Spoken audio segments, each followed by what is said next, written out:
ನವದೆಹಲಿಯ ಕರ್ನಾಟಕ ಭವನದಲ್ಲಿ ಸುದ್ದಿಗಾರರೊಂದಿಗೆ ಮಾತನಾಡಿದ ಕೆಪಿಸಿಸಿ ಅಧ್ಯಕ್ಷ ಬಿಕೆ ಹರಿಪ್ರಸಾದ್, ರಾಜ್ಯ ಸಚಿವ ಸಂಪುಟ ವಿಸ್ತರಣೆ ಕುರಿತು ಹೈಕಮಾಂಡ್ ಸೂಕ್ತ ಸಮಯದಲ್ಲಿ ಅಂತಿಮ ನಿರ್ಧಾರ ಕೈಗೊಳ್ಳಲಿದೆ ಎಂದು ಹೇಳಿದರು.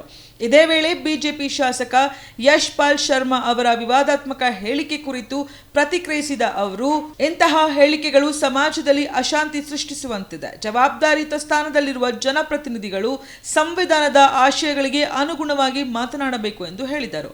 ರಾಜ್ಯದ ಅಭಿವೃದ್ಧಿ ಮತ್ತು ಜನರ ಸಮಸ್ಯೆಗಳ ಪರಿಹಾರವೇ ಸರ್ಕಾರದ ಮೊದಲ ಆದ್ಯತೆಯಾಗಿದ್ದು, ಅನಗತ್ಯ ವಿವಾದಗಳನ್ನು ಸೃಷ್ಟಿಸುವುದು ಸರಿಯಲ್ಲ ಎಂದು ಹರಿಪ್ರಸಾದ್ ಅಭಿಪ್ರಾಯಪಟ್ಟರು.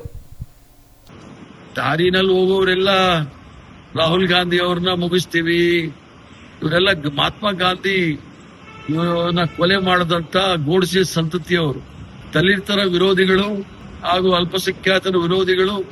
ಇವರು ಮಹಾತ್ಮ ಗಾಂಧಿನ ಮುಗಿಸಿದ್ರು. ಬಡವರ ಪರ ಇದ್ದಂತ ಇಂದಿರಾ ಗಾಂಧಿ ಅವರ ಕೊಲೆ ಆಯ್ತು. ರಾಷ್ಟ್ರದ ಯುವಕರ ಪರ ಇದ್ದಂತ ರಾಜೀವ್ ಗಾಂಧಿ ಅವರ ಕೊಲೆ ಆಯ್ತು.